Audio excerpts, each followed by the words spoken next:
अस्सलाम वालेकुम। मेरी तरफ से तमाम दोस्तों को ईद की खुशियाँ बहुत बहुत मुबारक हो और रोज़ ये इबादत अल्लाह के दरबार में कबूल व मंजूर हो। तो हम आपको मिलाएंगे अपने दोस्तों के साथ और नमाज भी पढ़ेंगे। कहीं पर मत जाए, हमारे साथ रहिए।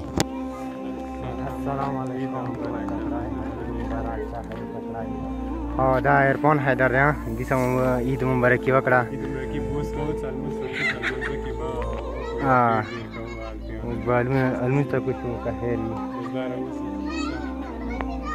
तो इस वक्त हम जा रहे हैं मस्जिद की तरफ और वहाँ पर नमाज़ पढ़ेंगे और लोगों को ईद मुबारकबाद भी देंगे।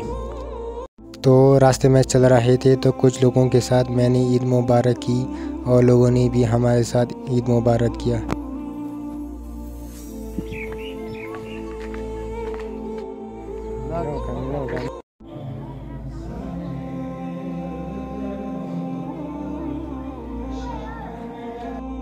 तो इस वक्त नमाज के बाद लोग एक दूसरे के साथ गले मिला रहे हैं और एक दूसरे को ईद मुबारकबाद दे रहे हैं और खुशियाँ मना रही है।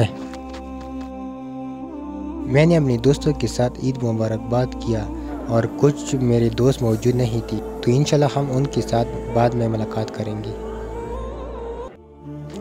यहाँ पर चाय का बंदोबस्त भी हुआ था, इसलिए लोग अभी चाय पी रहे हैं और बहुत मज़े कर रहे हैं। तो हम उम्मीद करते हैं कि आपको वीडियो पसंद आई होगी। अगर वीडियो पसंद आई हो तो वीडियो को ज़्यादा से ज़्यादा शेयर करें ताकि हमें सपोर्ट मिले। इंशाल्लाह मिलेंगे एक नए वीडियो के साथ, तब तक के लिए मुझे दीजिए इजाज़त। खुदा हाफिज़।